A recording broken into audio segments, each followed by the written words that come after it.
Just want to let y'all know that Josh's handle is at Joshy World. Disclaimer, initial disclaimer. Yeah, Joshy World, my first roommate, one of my friends when I first moved here was Chinese and would speak Chinese all the time and call me Joshi.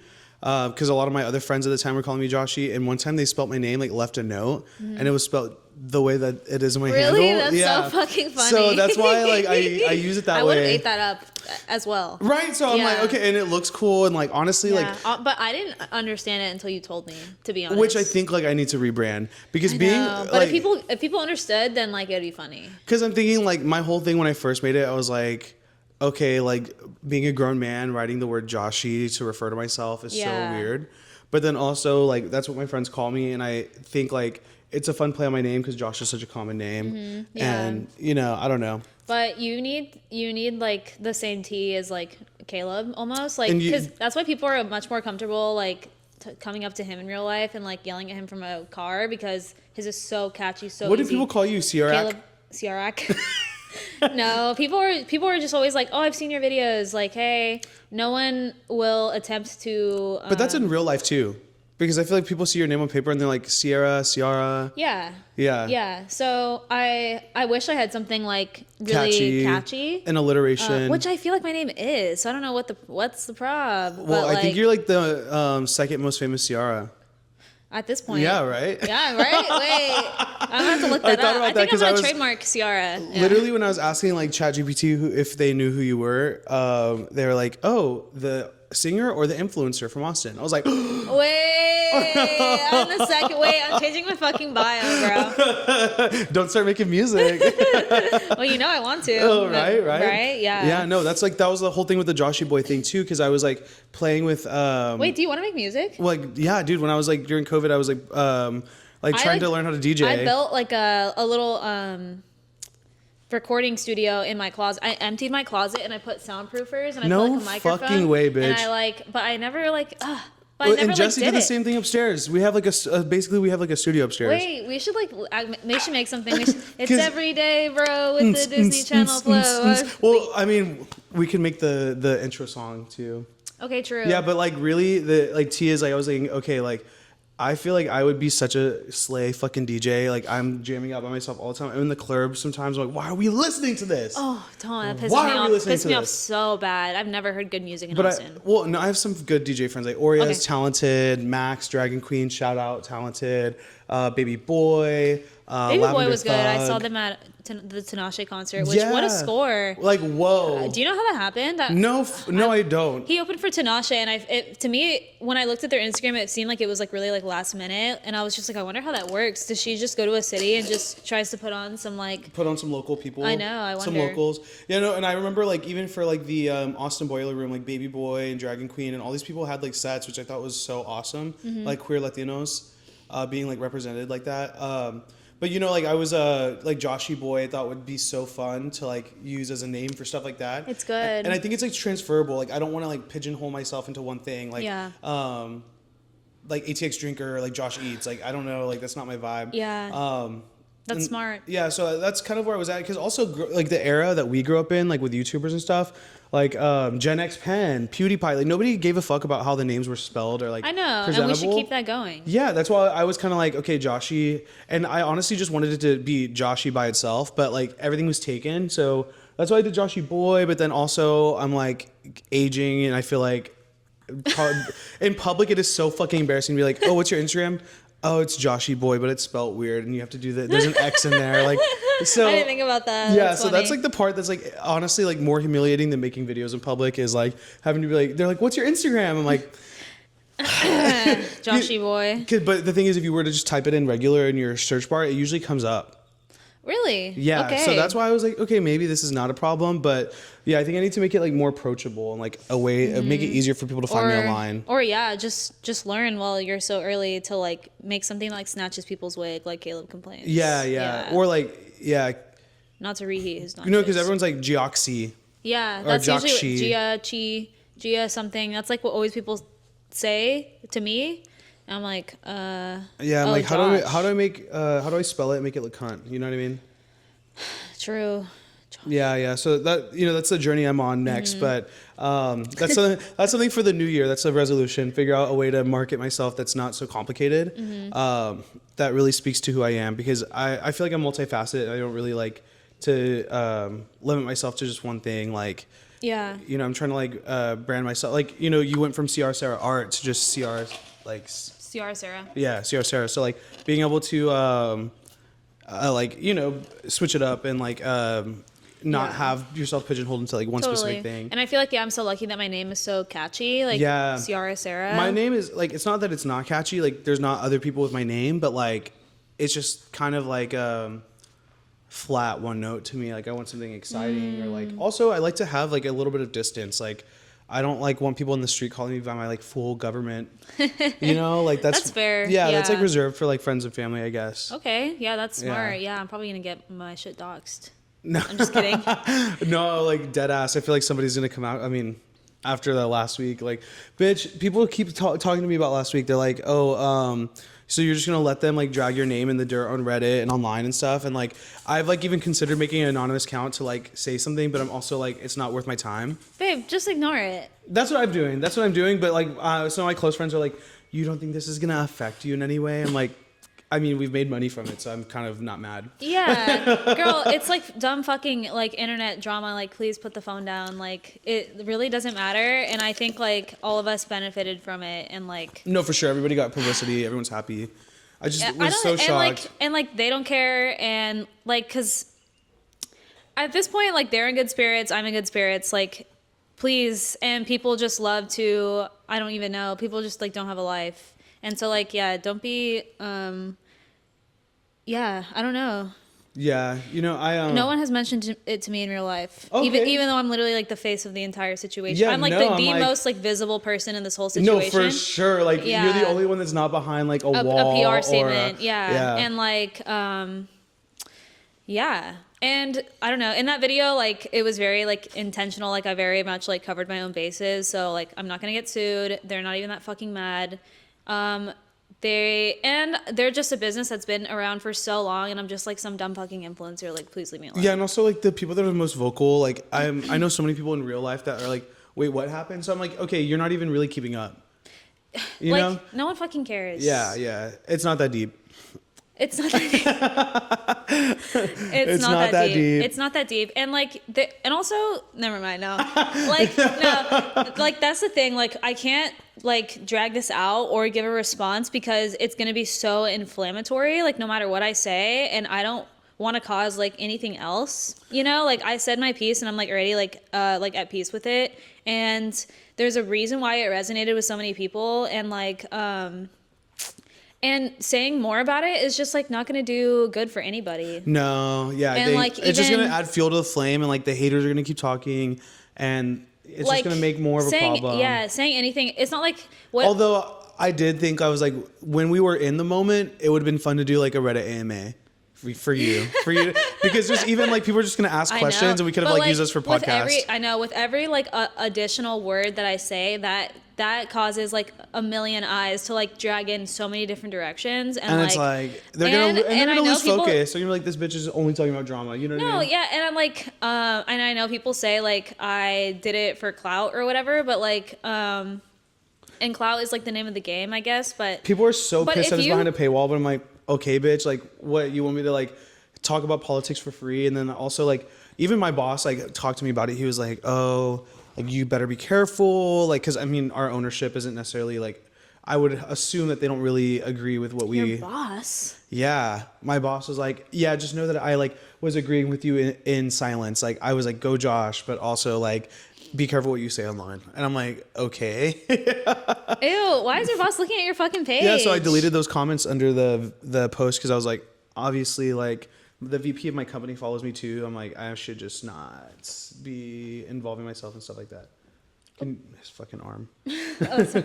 He's having an off-the-shoulder moment. Yeah, it's chic. It's chic, Arlo. Chic. But, how do you feel about ruining their Christmas?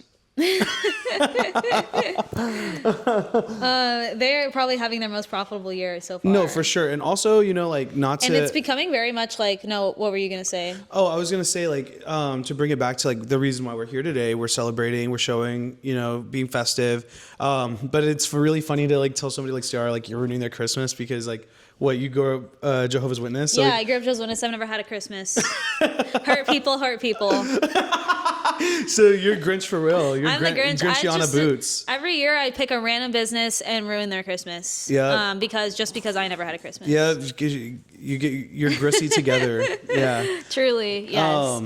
But yeah, I'm not trying to drag anything out. And like anyone who is like normal and level-headed will see that if I was like crazy fucking like off my meds, I would have like been talking about it on my Instagram story for 3 weeks and responding to every single comment. But you know what? I'm just gonna keep putting out really good work, and like that's what I'm trying to do. And there needs to be a research study on bitches who are mentally ill posting on their story. Yeah. Like I think when you get we should be able to like hospitalize people, or like what is it called when you're like 7270 when like they take you in and like they make decisions for you for a little bit because you're like unstable.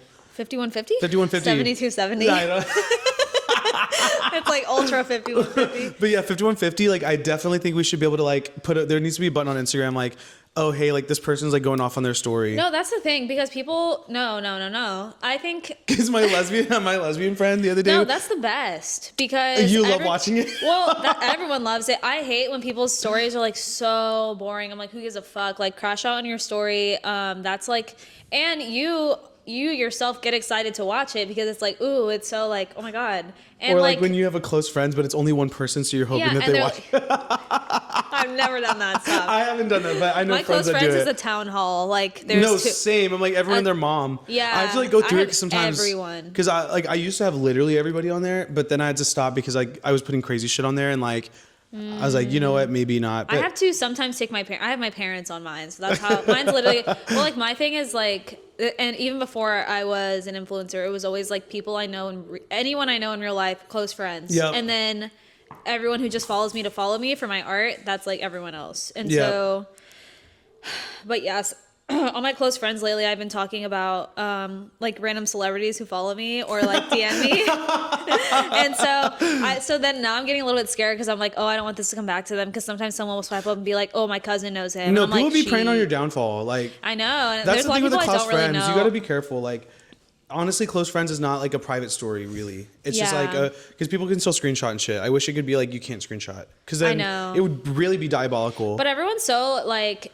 People always tell me they're so entertained by my close friends, and they really look forward to seeing it every day. So they wouldn't. So and I put a PSA out being like, if anything gets back to whoever I'm talking about, we're done. Like I'm taking everyone off this shit. It's just me and Josh. Because I have a homegirl who literally does like content, and her like avatar on Instagram has a green circle around it, so it always looks like she has a close friend story. Like you're diabolical. Like I see what you're doing. I've never heard that. Oh, she's so smart. That is crazy. Businesswoman. Yeah. Seriously. Yeah. Wait, jot that down. That's insane. Yeah. So when did you celebrate your first Christmas? I'm like, have I even still? Are we about to pop your Christmas cherry? I know. I guess it's always kind of like. Kringle? So my parents are divorced, and so like my dad has like a real Christmas with his new family. So like, how do you feel about that? Like, when did that start happening? Like maybe like 5 years ago or something. So I've been like an after adult. You were an adult. After I was an adult, like never. Because they divorced when you were a kid, or no? Yeah, when I was like 12. Okay. So. And who was a Jehovah's Witness? My mom. Okay. Well, like they both were. Obviously, my mom grew up in it, and so, but like. My mom was very like disillusioned by the time that I was born, pretty much, or she was disillusioned the whole time. So she was very much not like trying to indoctrinate me and Cyrus. It was very much her just trying to get us out. Oh shit. So like, but obviously like with Jehovah's Witness, and like this is why Jehovah's Witness is like getting banned everywhere, is because like if you're not a part of it, you'll get shunned by your entire family, which is like literally abusive. And so so is that why you wear those skirts? So that's why you wear those huge, like, jorts. The evangelical, Protestant, Pentecostal. That's why I wear Pentecostal everything. No, but I'm just kidding. You're saying you're, but like they exile you, so it's like really a cult. So she's kind of just like, well, I need these kids to like grow up with like a support system, so I can't just fucking like take us out of it. Yeah, it's scary. I mean, it's scary. So I understand. Even myself, like I went to a non-denominational church that was kind of like weird. I would say even growing up, like the smaller church we went to, like it just, it's community building. I think religion does a lot for people, and it really helps people like find themselves and change and grow in new, beautiful ways. But I also think it limits people from understanding that they can be an individual, and that they can have their own connection to whatever creator or higher power they believe in. Yeah. But I grew up with some family friends that were Jehovah's Witness, but it was so weird because they were like devout and their whole family was in it. But then like they would do weird things to like do loopholes because obviously they didn't want their kids to miss out on stuff. Yeah. So it'd be like, oh, end of year get together festival that's not a celebration and it's not Christmas. That's true. That's like kind of the tea what we were on, just because like annual gathering that's on the day you were born, but it's not your birthday. Well, yeah, never that. But I feel like when everyone's off work for Christmas, might as well see your family. Like, So that's like kind of what we do. Like even now, like now that we're not Jehovah's Witness, it's not like we're just gonna start celebrating Christmas because like why would we? Yeah. Or like, but obviously I'm gonna like. Oh, we're all off work, so I'm just gonna go see my family, and we're gonna have tamales and like stuff like that. So like I'm on the whole other end of that spectrum where like I'm like such a victim to consumerism. Like I am a consumer. I'm a good sales person, which we're gonna get back to that too. I'm such a good salesperson, and part of that is like you gotta buy it before you sell it. Like you gotta believe in what you're selling, and I'm selling Christmas right now because I fucking believe in it. I fucking love Christmas. Like I am so into the holidays, into the season. Like I love like the like idea of like getting together and spreading love and joy and like gift giving is like one of my love languages. So I love this season, but there is a ton of pressure, and I really am like, damn, we've been bamboozled because really this is just a capitalism holiday. Like the evangelical Christians that came to colonize our people were like, oh, you know what? Like you have patron saints and you're already celebrating stuff around this time of year. Let's just make it easy and like put it part of our religion so that it vibes. Oh, Yeah, because Jesus wasn't even born on Christmas. Really? I didn't know that. But that's what we're celebrating. So, like the whole idea is like a lot of cultures had like a winter solstice, a celebration, end of year festival type beat, type shit, and type shoot. type shoot. And so they were like, okay, how do we make this religion approachable to you? That's basically how Catholicism got all the saints. Was like in all these other religions there was like these other deities and worldly beings, and so to make it more digestible, they're like, oh well, that's the patron saint of X, Y, and Z. Yeah, and that's I'm blessed with that too because I don't really buy anyone a gift besides my girlfriend. And it's not because you're a Grinch. It's just because like you don't see the value of like I think you gift give throughout your year. Like you're not like it's not like you're a stingy person. Yeah. Oh, or for Friendsmas we'll do a white elephant. So, but yeah, people shouldn't be overextending themselves for gifts. People shouldn't be fighting in line for like Black Friday deals. I'm also like never expecting a gift, and I hate the idea of like someone like spending money on me in that way. So it's just like I just find it like I'm getting to the age where like a lot of my friends are like, yeah, like I don't really exchange gifts with my family, or like just this time of year, like I think people really like I try to anticipate it and I start saving and like getting ready for it, but like towards the end of the year it's usually really stressful. People are traveling, it's so much work, and I think a lot of people are really overwhelmed by having to buy gifts for people. So I can see how like this time of year is like not easy for a lot of people, and like the gifts can make it even harder. And it's literally consumerism. Like it's thrown in our faces. It's like a way to get people to buy a bunch of shit. And even in my industry, I see it. Like, okay, Q4, people are getting bonuses. People are like in the holiday cheer. Like they're here to spend money. They're tipping extra. They're dining extra. They're like doing all this stuff. So, I mean, this time of year, like it stimulates the economy by like going super capitalism, Barbie, like Christmas, Santa, a capital clause, like, capitalism clause. capitalism clause. Which part of that is like consumer clause. That's what I was calling it. Consumer clause. That should be a book. Back to Santa Claus in the face of capitalism. I think like it's a whole creation by like capitalistic societies. Because like what would a socialist I know, and I wonder if like our generation is gonna like reject that or like change anything about that, because I feel like Gen Z is like the unserious boss, you know? For sure, but are we gonna start doing like because like why the But fuck Sunny is it? Angels is like literally snatching everyone's way. I mean, look at the fucking Labubu tree. Like The Fuglies. it's or right in whatever front of you you, the call it. Fugglers, yeah. But you know, even like with like Gen Z and like being more inclusive and stuff like that too. Like I just love to think about Christmas because it's like timeless and like it should be like a time of love and cheer and stuff. But like we have gingerbread houses, gingerbread men. Why is there a man there?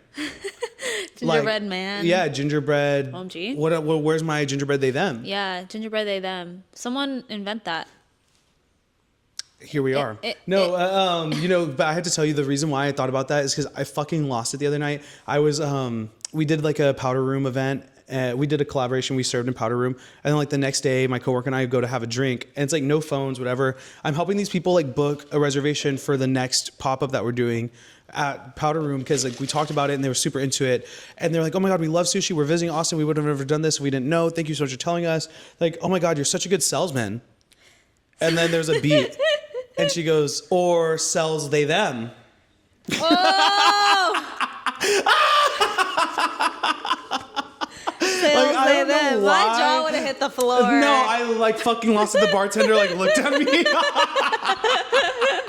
Sales they them. Like the chalet, the bartender and my coworker Will, we all fucking lost it.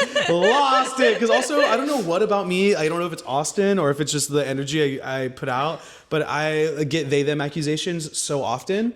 I don't understand why though. You don't give that to me at all. And you know, it's like even an old boss of mine kept calling me they, and I was like, it's so funny because like I really don't care. Like I'm not mad, but like it is so funny that like you just assume that like I'm going by like non-binary pronouns. But like luckily it's me and I don't give a fuck. But it is so funny. I don't know. Yeah, I feel like you dress pretty like straight too. It's like your big beautiful like cow eyes like that are so like starry-eyed and sweet, and they're I think it's like giving approachable, and they're like humana. Humana. Yeah, I think it's also like the being pansexual tease that they're like there's something going on here. I don't know what it is, but there's something. Yeah, they can feel it. Yeah, it's in the air. But yeah, so gingerbread they thems, ginger thems. I think we need to start doing non-binary gingerbread people. We do. And I think if we're going to continue on to this journey of being inclusive, why don't we have a trans Santa?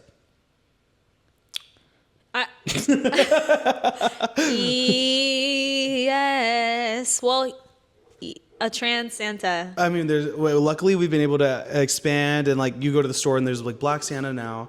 Where's my like butch lesbian Santa? I need a trans mask Santa. Oh yeah, because one of my like friends is like a drag king and like did like Santa Claus drag, and it was like okay. Wait, I'm here for it. I love that. Yeah. It had like a muscle suit. We need to start thinking outside the box and breaking the rules. And like Mrs. Claus needs her tea. Yes, Mrs. Claus needs a BBL. She does, yeah. And she probably, behind every great man is a great woman. I Even greater woman. Yeah. Also, is a trans mask woman. So like, also like Santa Claus can't be with the femboy. Where's my femboy elves? Where's my femboy Mrs. Claus? Like, and I think all of us Gen Z people would be a lot more comfortable knowing that the presents are coming from a trans mask person. Totally, yeah. And they're in our house eating our cookies. Yeah. And they're gluten-free, dairy-free, soy-free. Sesame-free, nut-free. But like back to woke Christmas, like I'm thinking of like all these carols that are not allowed anymore. Because like my favorite bit recently is I asked people, I'm like, oh, what's your favorite Christmas song? What's your favorite Christmas song? Tyler the Creator, Big Bag. I'm serious. He came out with the Christmas album. Did you know? Yeah. No. Gucci Mane's Christmas album is pretty good too. Who? Gucci Mane. Gucci Mane. Yeah. Okay. Yeah. No.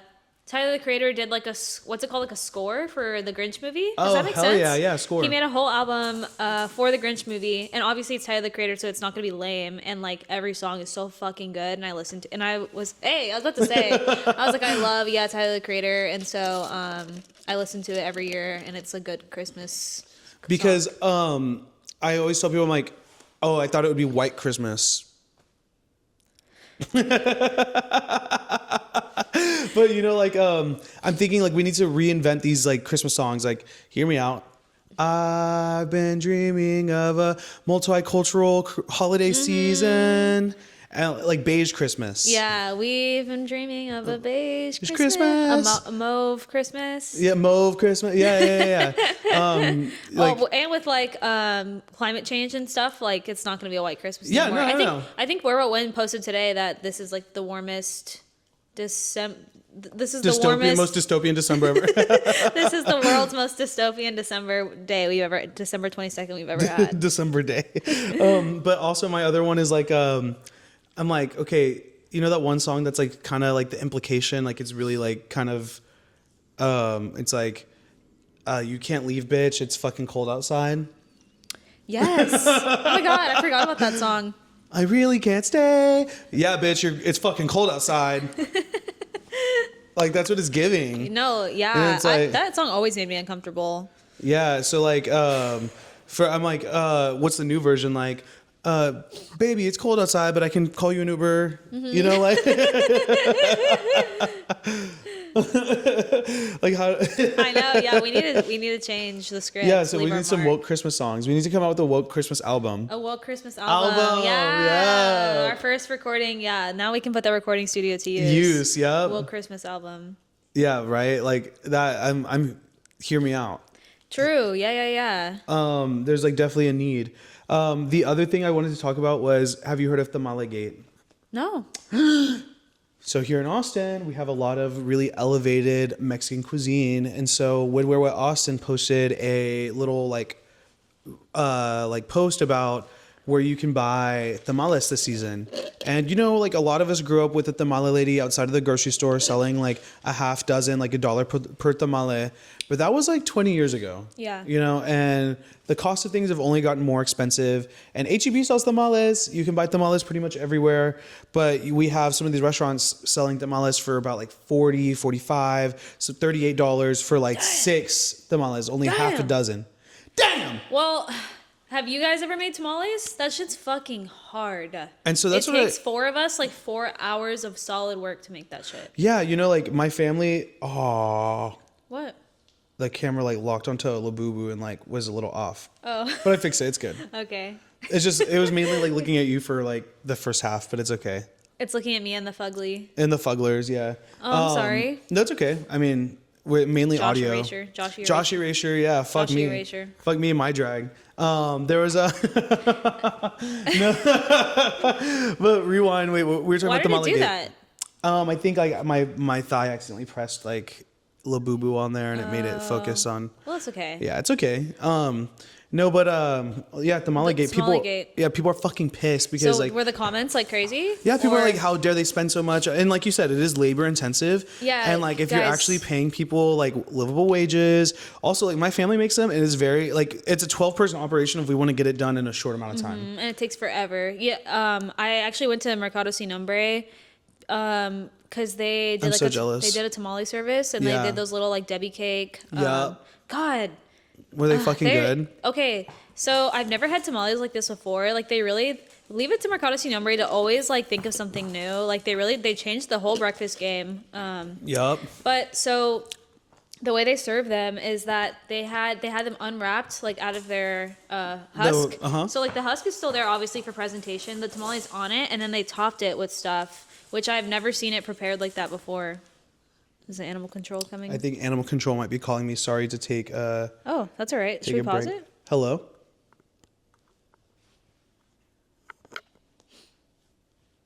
Yes, ma'am. Can I give you a call back in just a moment? It was my dermatology office. I was like, I have an appointment on the 5th. Why? Oh, HIPAA? I don't need to... No HIPAA. No, as a man who's aging, Are you gonna I'm like gonna get plugs. I don't know what that is. I'm getting hair plugs. No, I'm not getting hair plugs. But I've been You have beautiful hair. Thank you. I've really been trying to grow it out and take care of it. Like when you met me, I had short hair. I know. I'm trying to get my Ciara bag. No, but I had like some stress receding from college and late high school, and then like I just really figured out that like pretty much every man over 30 in Hollywood that has a good hairline either bought it or is taking a supplement to help maintain that. And so I was just You haven't tried a supplement? Well, no, I just started them like a few months ago, and it's to do a follow up. So. Yeah, it's just to like get a refill on the finasteride. So young men out there, don't be embarrassed. Pretty much, if you're getting hair ads, it's because everyone around you is also getting hair ads and probably taking something. So finasteride, minoxidil, and the Fountain of Youth, the new one I was telling you about. Everybody and their mom is on some fucking peptides right now. Like I was thinking about getting on some for my Crohn's because there's some that are really good for Crohn's. Dude, my coworker, she is like in her 40s, right? And I met her. I guess you don't know how to bleep out names. You know her though. Yeah. Kinda. Okay. The one that was on heroin? No. Oh, okay. Because I was going to say, heroin preserves your body. Kirby. She worked with us at Kirby. Okay, 40 though? Well, she didn't. We worked with her husband at Kirby. Oh, I know exactly who you're talking about. And I work with her at Sush. Oh, I know exactly who you're talking about. Yeah. So I've known her for years now, right? Yeah. And when I met her, she looked like a regular 40-year-old lady. But now, like up until I quit my job, dude, she was like, and she's very into like biohacking and stuff. And so she got really like down the rabbit hole. And she's like on all these different types of peptides. Like she takes the copper, she injects her own Botox or whatever. And like, which is insane. But she is like shredded now, bro. And she's like beautiful. Like she literally like takes like my breath away. Like, and she just used to look like a normal 40-year-old woman, but now she's like, she looks good. Because that's like, the copper one. Her hair is like thick, and like she takes another one, the one that makes you like tan and horny, Whoa. like melatonin. Whoa, melatonin. And so like she's like tan, she's like shredded, even though she has kids, Yeah. like beautiful skin. She is Asian, so like that's part of it. That heavy plays lifting. into it. But like the way that she's changed in such a little amount of time and putting her own Botox, I'm like, bitch. The Botox is crazy. I'm like, send me that link now because I need to look like you. I have friends that are like, they look insane, like they insanely good. And I was like asking, I was like, oh yeah, like what's your skincare routine? And like one of them was like, actually, like I do skincare, but it's the big one for me is the GHK. I'm like, GHK, like that's what she takes too. But I was thinking like GHB. I'm like, oh, we're doing G. But we're doing 2CB. But then come to find out, no, it's and I think you inject it, right? But it's a peptide that you cycle like 5 days on, 2 days off, and then like they call it the Fountain of Youth. Yeah. I'm like, this sounds like the substance. It's totally. And I was just like, girl, like, what are you doing? But like seeing her evolve in front of me, I was like, okay, need that. But obviously it's unregulated, so you have to buy it from these like. It's a research chemical that you're buying. You have to buy from the site, and then like the sites was like, this is not for. It will literally say this is not for people. Yeah. But I'm totally gonna take one called BPC or another one for my Crohn's because like people always talk about it in the Crohn's subreddit and things.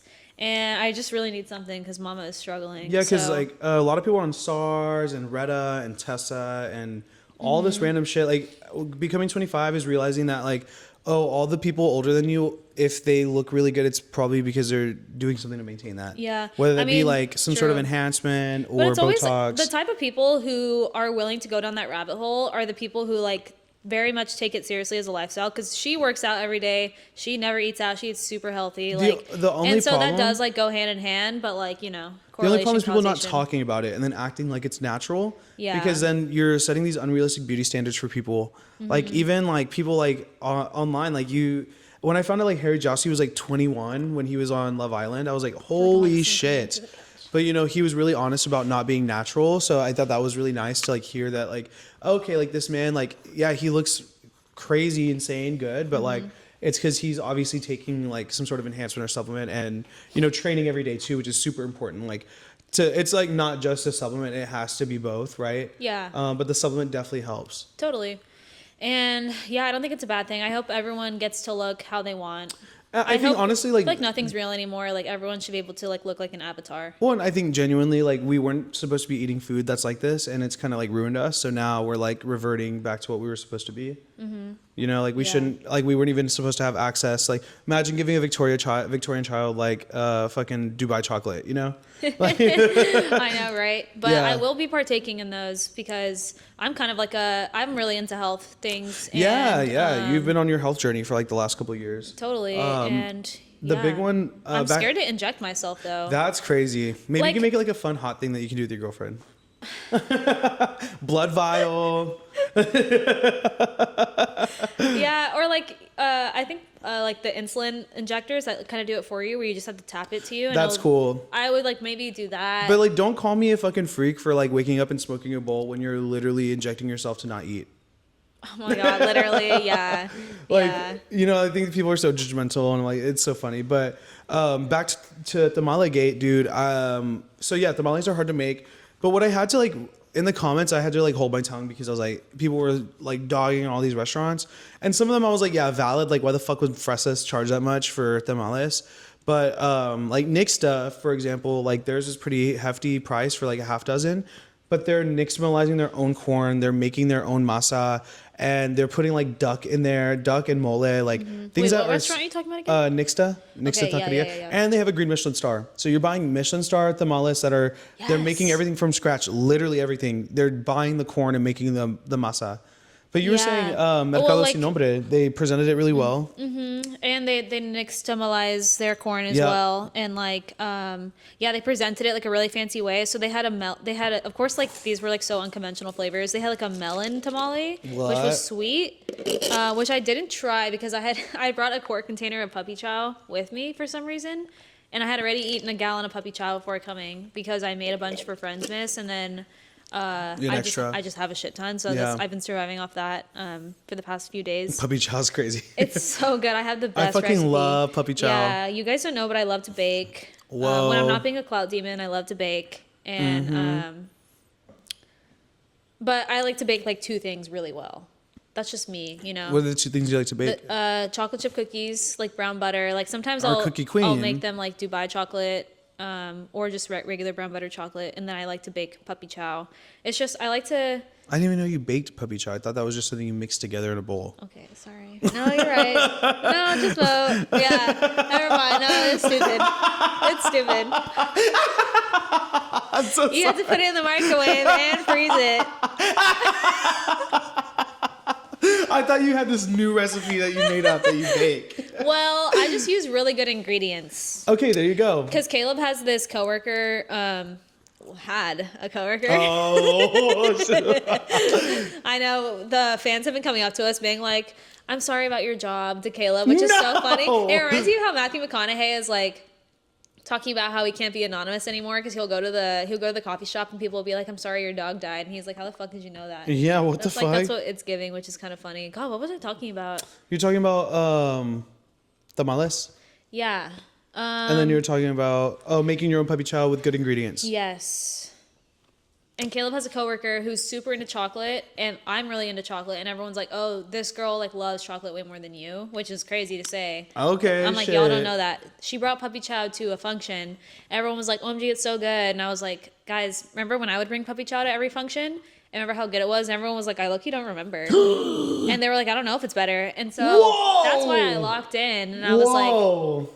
So I made a bunch, and of course, everyone loved it. Yeah. No shade to Melissa, You but know, I think both of us love like the art of like cooking and plating, and like, you know, we worked in the industry, so we like see the value of like making something presentable and delicious, and we're big foodies ourselves. So like, yeah, I tear it up in the kitchen. Yeah, totally. And even for myself, I want a nice plate. I want to use real utensils. I want to like make it look special and pretty because it's intentional. It's like, it's another form of art for me, at least, you know? Like it started with cocktailing, but like even like, you know, just getting creative in the kitchen and following a recipe, can teach you a lot. And then you can like riff and do your own thing after that. I know. Yeah. That's such a simple way to like be creative in your everyday life when for most people, there's no like option during the day to be creative in any way. A lot of people just have never been in a kitchen before, and so they don't know, like they don't watch people make things. Like there's also something about like from start to finish making something yourself, and then like seeing the final product gives you like a dopamine hit, but then also getting to give that to somebody else who like can't even understand the process. So like, wait, so this was literally powders that you mixed together and made a solid thing that leavened and grew, and Yeah. like making bread is like pretty insane, but like it's really not that difficult once you've done it a couple times. True. But it's just the initial like getting your sourdough starter, improving the bread, and like knowing how to do all that.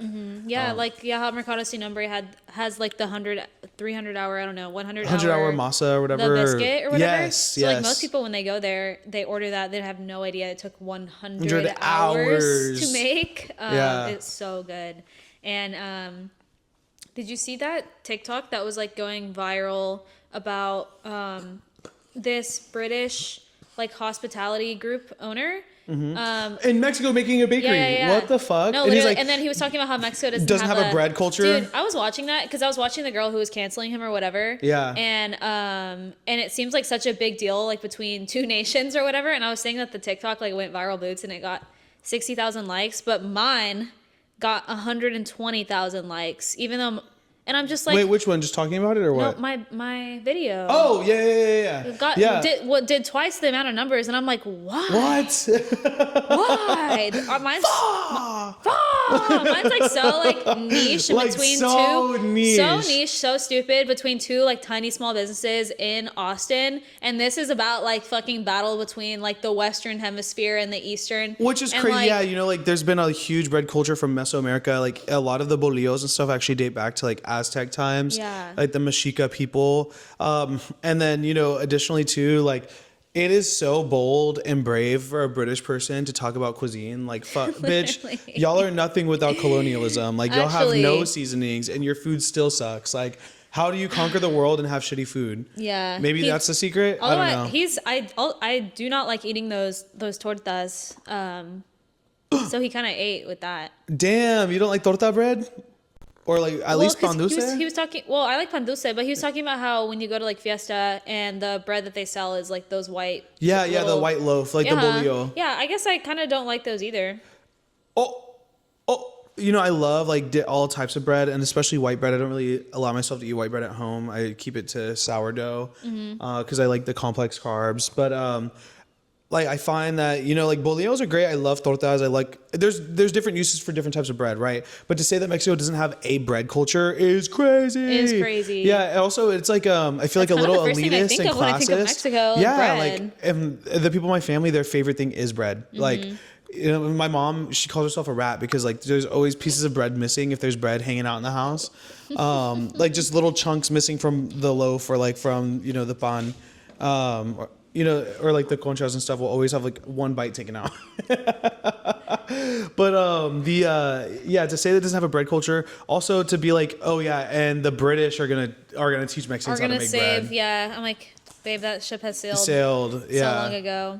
Yeah, no, and like British food too. Like, have you seen like British, like that guy on TikTok who like makes like the baked beans on he like puts beans in the baked potato or like beans on toast, like ew. blood sausage. Like, fuck off. Fuck off. Hating that. Yeah. Also, Spain makes horrible food too. Well, really? I'm half Spanish, so. You don't like Spanish food?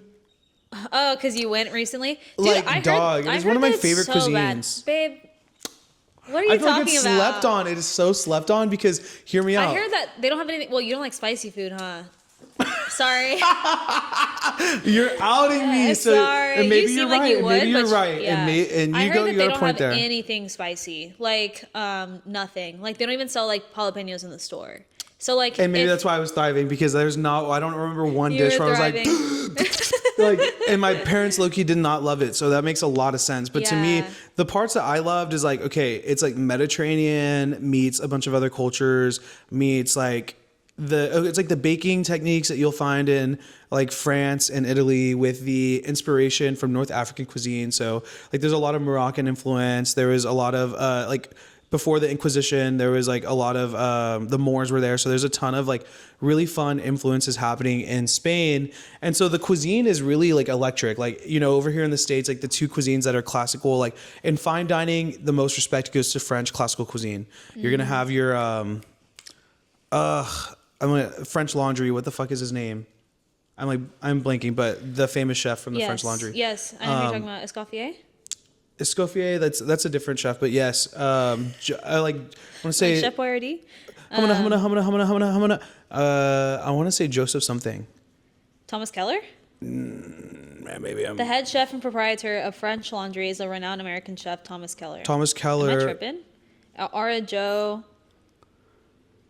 What's the book that every fucking chef has on their table that's like... Is it not Escoffier? But I don't know. I'm like, I feel so stupid that I can't remember this. I have to look this up.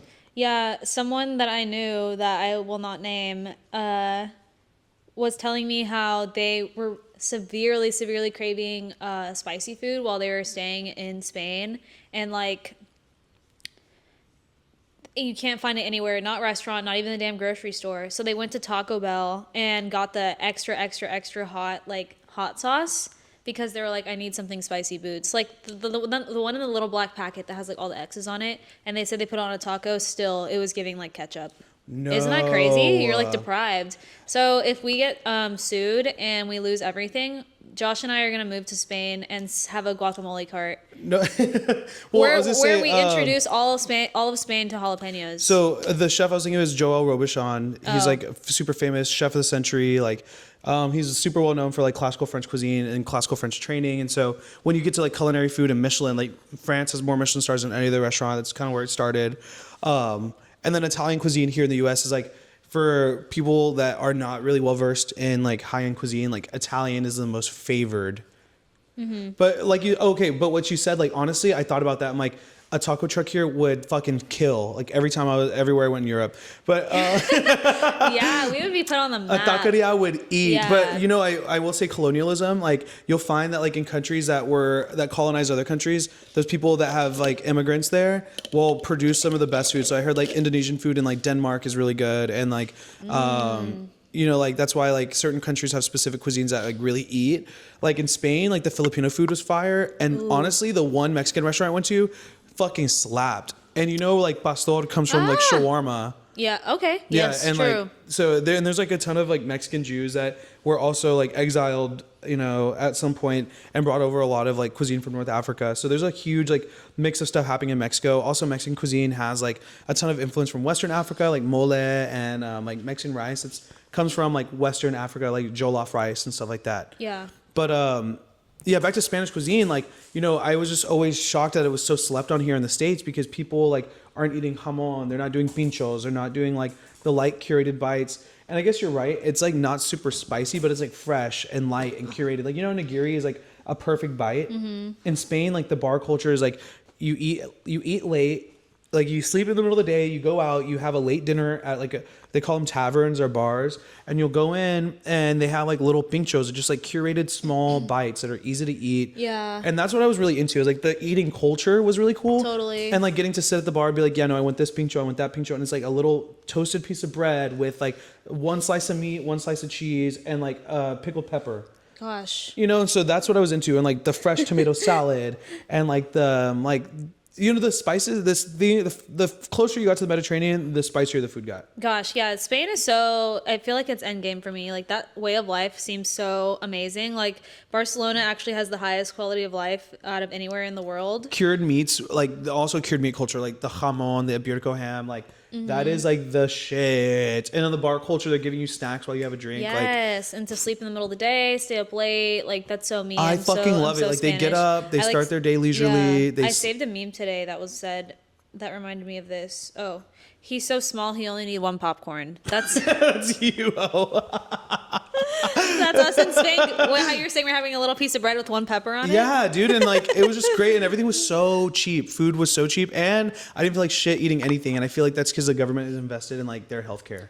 Totally. Like they're not gonna. Why let is them every eat place shitty. like so much better than America? Well, right, and like you know, I heard like obviously like when you live there, it's like it sucks because like you're getting taxed a bunch, but like out for what cost? Like, you know, like they have healthcare, so maybe they're doing something right. But yeah, what's cool is, and like, also they have like a declining population and like not really much of a low wage working force, but they want to preserve the language. So for like people from Hispanohablantes, like you can actually emigrate pretty easily. But Spanish people are like high key racist, high genuinely racist. High genuinely racist. Well, we're both pretty ethically ambiguous. Yeah, so like I was like fine there. Do you want to move over like there? I could I like when I was there, I could see myself living there at this point. And honestly, like I'm no sabo as fuck, but like we can have we can develop a lisp. Well, we are gay, so it's just like a matter of time. It's a natural progression. We have a lisp already because we're gay. But you know what's crazy? I was there and I was speaking Spanish fine. I was by myself and I made it work. And like I understood pretty much everything they were saying, and I was able to communicate with everybody, and they were super chill. And you know, the only part to me that was like kind of like egregious was like going to the largest castle in the Western Hemisphere in Madrid. It was so beautiful, but then the opulence, like they literally had a room that was just for smoking opium, but like it was huge. Everything was gold plated. Everything was so like like extravagant and decadent and lush and rich.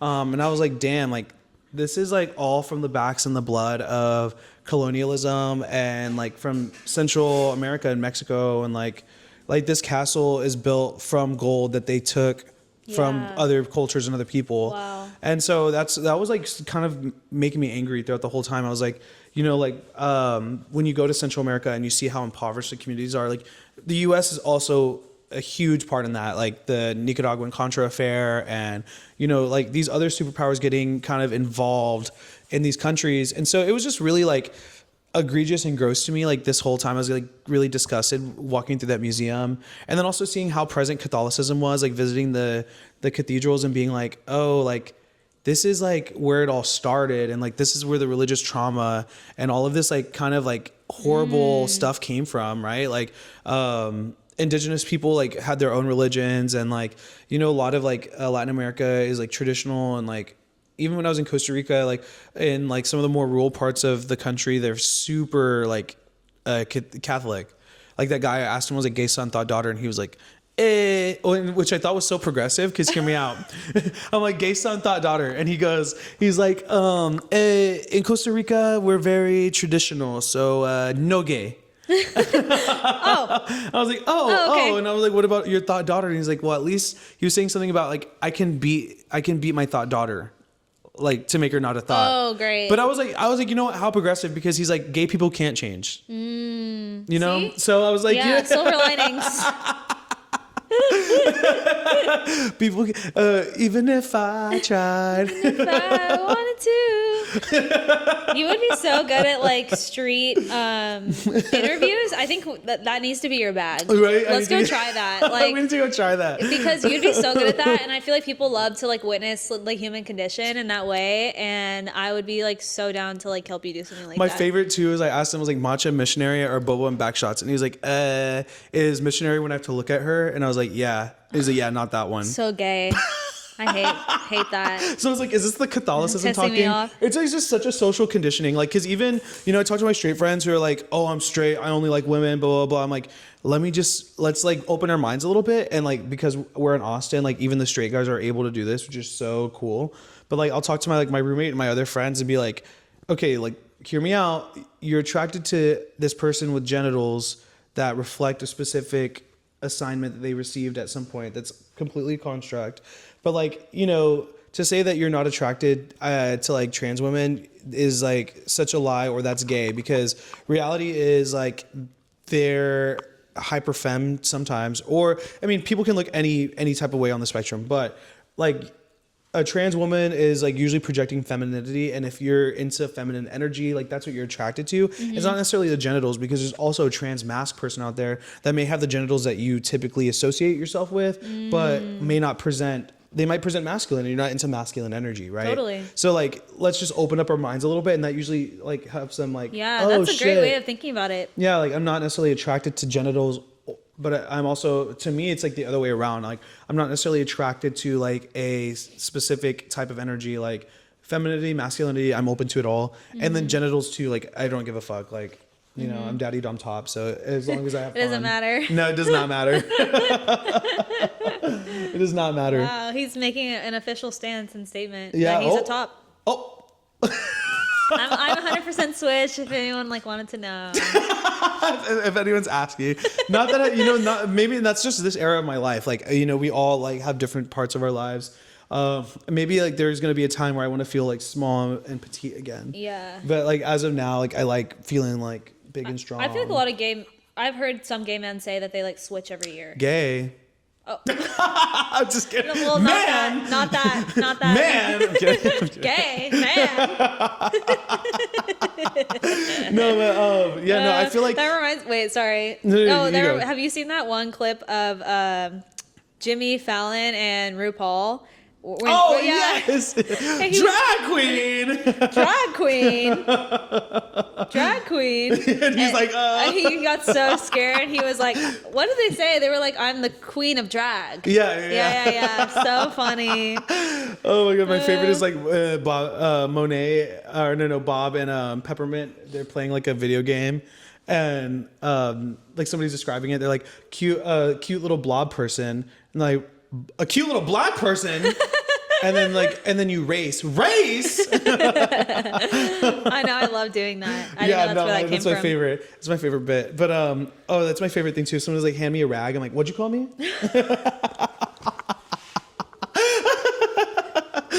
I'm diabolical. I like to fuck with people. I know. You're gonna be such a like dad joke. I hate it, but it's true. Yeah. you and your little bits the one where you're like asking people their favorite Christmas carol. It's like, what?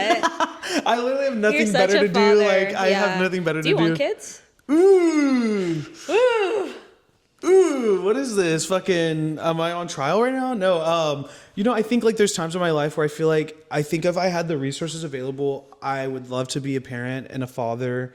Like it's just weird because like my whole life I was like, I don't want kids. Like my parents, no shade, love my parents. We're on good terms. We're good now. But I just think there was a long time where, they were kids raising kids, and I just like saw that there was a lack of resources, and I just feel like it was a lot of added stress, and like I didn't ask to be there. Yeah, no, I didn't ask to be here. Yeah, like I didn't ask to be here. Like it's not my fault that you guys are unprepared for this. Like, but this is a situation we're in, and like we had to like figure it out. And luckily, like I always had a shelter. I always had food. So like, yeah, I am grateful for that. Like my parents like weren't drug addicts, and like they came from a really like rough situation themselves. So I think they were just I think we want to like recreate the life we wish we had. Mm-hmm. And I think for them, that was kind of like a big deal, was like building family and like having consistency and like having like stability in their lives.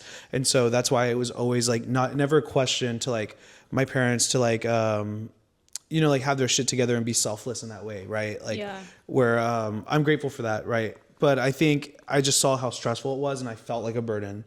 And I think my parents had to make a ton of sacrifices to like exist. Yeah. And so for me, I was like, I don't want to do that, and I don't want to make somebody feel that way. Totally. And it sounds like, even the fact you saying like, we had to make it work, we had to do this, like that sounds like you like put it on your shoulders too. You were like, and because that's kind of, it's like on them, like you didn't even ask to be there, and then you're like, we had to budget, we had to make money. It's like, baby, you're 11. Like I'm over here like trying to like do extracurriculars so that I can like make it out and like do like do the things that I was told I'm supposed to do to like make it make things better. And so I was like involved in all these clubs and organizations, and like at some point, and I didn't know as a kid that I could probably like tell my sponsors and stuff in school to be like, hey, like I don't think I can afford this. But at some point it was like, okay, like for student council, for band, for this, for that, and like it just added up, and like I could even see the financial stress on my parents, and like I just didn't like being like reprimanded for doing the right thing. Like my parents are like, we can't afford this, Yeah. And it's like I'm too young to get a job, but like I want to like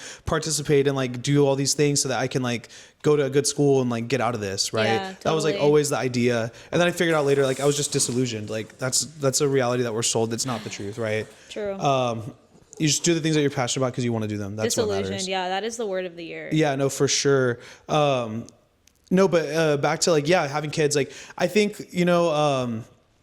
if the time was right, and there's never a right time, but like if the opportunity came across me, like I would consider it for sure. Like I think there's a part of me that I have like this maternal instinct. Like I don't know, like at some point, like I get like a little more emotional as I age, and like wanting to like maybe I don't want like a legacy. I think it's like kind of selfish to have kids, to be honest. I think a lot of people aren't thinking about their well-being. They're not thinking about their future. A lot of people have kids to like save a relationship. Yeah. They have kids because legacy is like so random. That's like the last fucking shit I would fucking ever think no, of. dude. So, and like this like world is like really shitty. Like, do I want to bring life into it? Kind of type beat.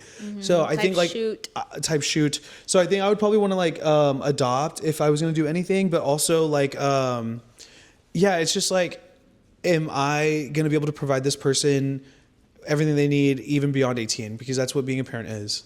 Yeah. You know, am I going to be able to like give them all the resources they need and like help them grow and help them, you know. And I think it's beautiful to have a family and to develop something like that. You know, I think the more I like grow, the more I'm like, oh, it would be nice to like, you know, build a life with somebody that in that way. But I think it's totally okay to be untraditional and not have kids. And like, and I still feel like a kid myself. Yeah. And you can give your time in other ways. Like you can do all those things like for other people. I feel like, have you heard of the gay son theory? No. So if like your mom's really cunt, I'm just kidding. No, I'm kidding. But basically there's like this TED talk I watched one time about like how, the idea is like the theory, which isn't like proven, but the theory is that like gay people were created to like kind of help stimulate your tribe. That. So basically, you know, like we're multicultural beings, like, or I mean, multi-generational beings, like typically like in human existence, like you've lived with multiple generations, like grandparents, kids, and parents. And so they say like when your parent, like typically the youngest kids are going to be gay over the oldest, which is weird. It's backwards in my family. But statistically, like you're more likely to be gay if you're the youngest sibling. Wait, why is that? Oh, well, did you just say why? Here's a theory that that when your mother's under more stress and there's more mouths to feed, that the endorphins that she's producing or like the stress chemicals that she's producing will like make her have a gay child. That's the theory. Because here's the thing, a gay child is less likely to produce more children. Okay. So now you have another resource. You have somebody that's producing more like resources, but not adding more mouths to feed. Yeah. And so like if we're thinking from like a communal aspect, like the gay person is supposed to act as like a provider because it takes a evolution. Village. Yeah, right. Like societally, like that's what people takes a village. Theorize is what's supposed to be happening, and that makes like total sense. I also think like the jest theory is like another thing too. I've heard like where we're there for entertainment and to like keep things light and fun, like the court jest. And I'm like, not to put gay people in a box, but I'm like, I'm kind of about that. We are super fun. Because I am like clowning around all the time. Like I'm a certified clown. So I feel like that's kind of like my role in this world is to like bring joy to people and be a tastemaker and to like, you know. The jest theory. I'm dead. I'm like, I'm about it. I'm like here to entertain. Like, and there's real value in that. Although it does feel like kind of a little like minimizing. Yeah, we're like beyond that. Like there's no way that that's true. But you know, I like the idea. We're here just to be like, gonna die.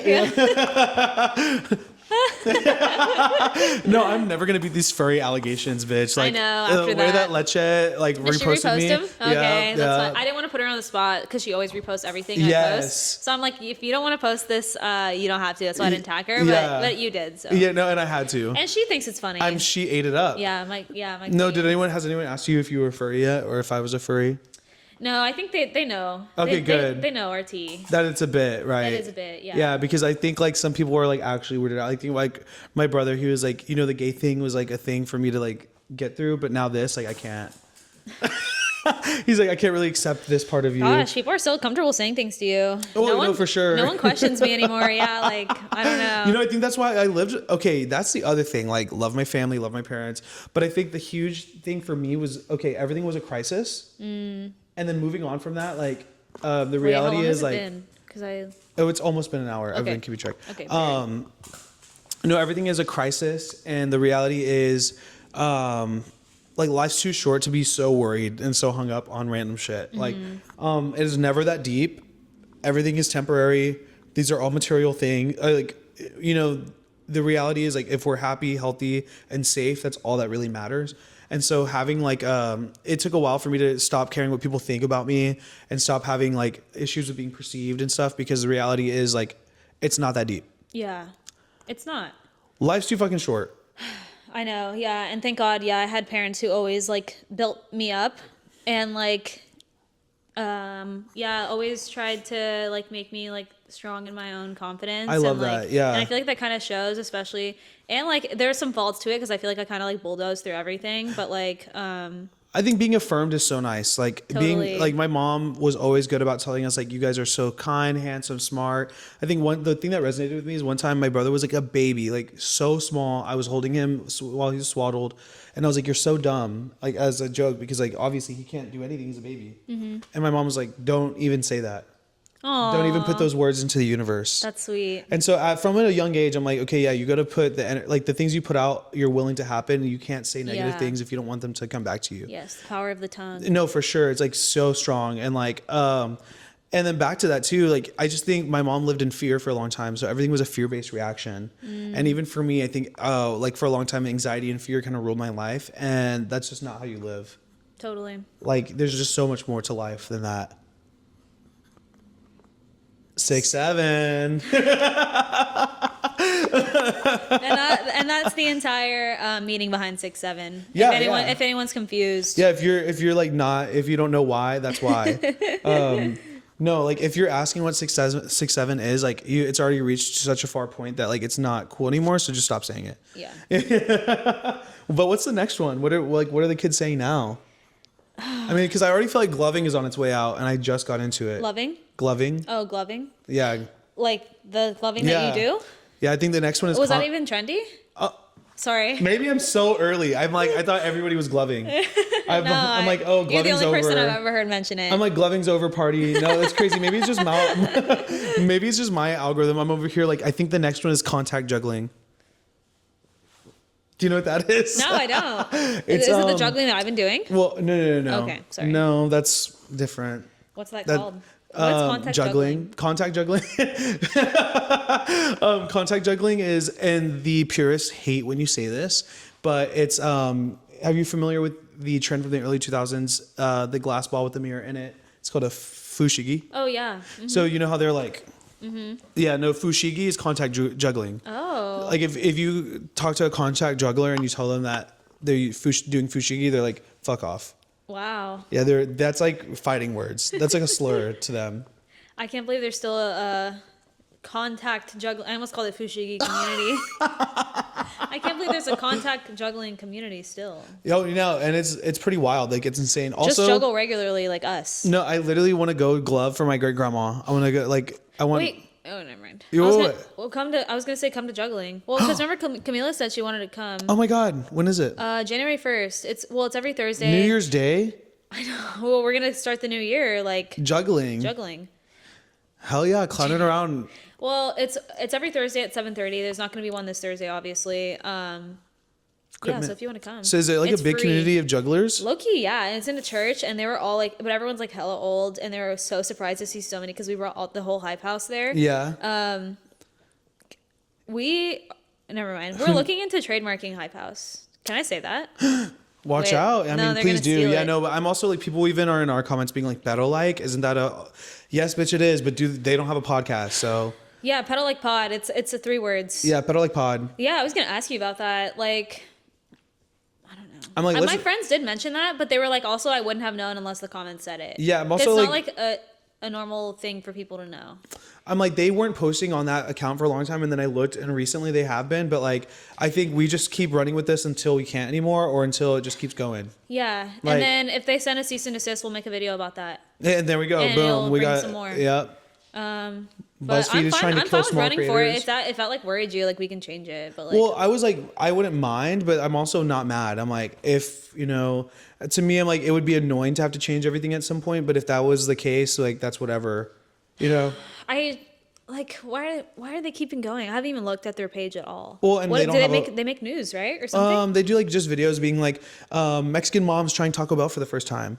Oh, yeah. Is that what they do? Yeah, that's a good series. Yeah, so it's like that type beat. Okay. Or it's like, do they still produce stuff like that? Yeah, I just saw like they put something out like 6 days ago. I'm like, God damn it. But like before that, it was months or years. Well, I guess we'll think. Yeah, so I'm like, either we move on with this, or we like switch it up while it's still early, or we have a controversy and we just ride the wave of that. So I'm like, I'm indifferent. That's why I'm like, I'm not pressed. There's different, yeah. It's all gonna shake out the way it's supposed to. True. We can think about it. Yeah, people are gonna like be engaged with it regardless. Like they're gonna want to see if they're gonna look us up and want to see it, they'll find it.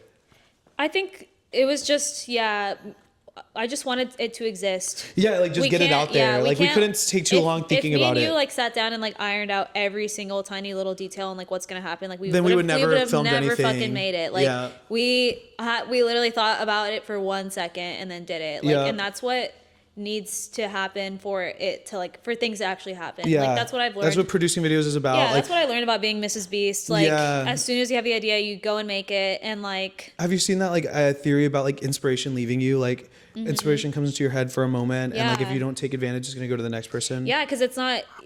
And that's why I don't like get like mad about people like copying me and stuff, because like you don't like really own your ideas like on a spiritual level. Because I read Rick Rubin. Is he canceled? I'm sorry. I read Rick Rubin's the Creative Act, and that's like the whole video. That's what the whole TikTok is about. His whole book is about like like how ideas are just like a river that goes over everyone's consciousness, and people just like draw from it as it comes. So like no one really like owns their own idea, and like you are blessed with that inspiration, so you go and like take it and turn it into something. It's a collective. Totally. Yeah, I respect that. I'm here for it. Yeah. So we're just making it exist, and obviously it's gonna get better over time, and like it might not be called pedo like forever, but I think it's funny. I think it's great. I mean, we're no sabo as fuck. We're Latinos that live in the US, and it's like a genuine experience. Like I think it's invalidating when people try to like take that away, because like I think I struggled with that a lot growing up. Was like my cousins like trying to call me like fake Mexican, and then like like growing up and then realizing like in white spaces that I like traditionally did do a lot of these cultural things that mean a lot to me, and like what is that erasure like. Like growing up and making tamales with my family and celebrating Christmas on Christmas Eve, and opening them at midnight, and then also just like always having a piñata and always like doing these things that were culturally significant to me that didn't feel fake, but then people are telling me that I'm not valid later in life. I'm like, okay, it's not that deep. I know. And Spanish was my first language, and I wish 4-year-old me locked in and like kept it. It's just elitist. Like it's elitist and classist to think that somebody is less than, or like that their culture is erased by like either just the language or just, you know what I mean? Yeah, totally. And just like living in America, like especially back in like 2008, like it wasn't cool to know Spanish. And people are like, this is America, speak English. So like, I feel like, and my parents just wanted us to assimilate. Pressure to globalize. Like they wanted us to assimilate, and so I did. But now that I'm older and it's like cool to know different languages, I don't know. But it's like honestly practicing getting back to your roots is like never an issue. And like honestly, it really is like so funny to me that like I got like called no sabo, and like I was getting a lot of like backlash growing up for being like a fake Mexican, but I'm over here going to like Hispanohablantes and other places that speak Spanish, and getting to communicate with people and connecting with people of different cultures and like learning about them, like totally. And I've been trying to like cook more Mexican food. Yeah, and like because I want to make more Mexican cocktails. That's something I'm going to get into. I want to like make I want to make like a fideo martini. Wait, I love that. So I want to like I have a distiller, so I want to like make the broth, distill the broth. I want to like infuse the vermouth with like the noodles. That's awesome. And then I want to fat wash. Floating in it. Oh, sorry. Why does that sound fucking gross? Sounds like a maggot. Wait, you have to. No. Yeah, it's time. Okay. Well, thank you guys for tuning in to Better Like. This week we don't have a bonus episode, but that's our gift to you guys. Happy holidays. But in the future, you should be expecting a follow-up or bonus episode on Patreon. Yeah, where we name names. Yeah, we're going to have our primos on there. If you want to be a primo, go and sign up on our Patreon. We're going to have a membership tier list for people to join on. Be looking out for clips. Well, that'll be up next. Please submit some questions. We have our what's our email? pedolikePod@gmail.com. So yeah, if you have any questions that you want to ask us, or any juicy stories that you want us to talk about here on the pod, just either comment down below or send us an email. But yeah, thank you for tuning in. We'll see you next week. Happy holidays. Woo! Hey. Hell yeah. The hour passes by so fast. So fucking fast.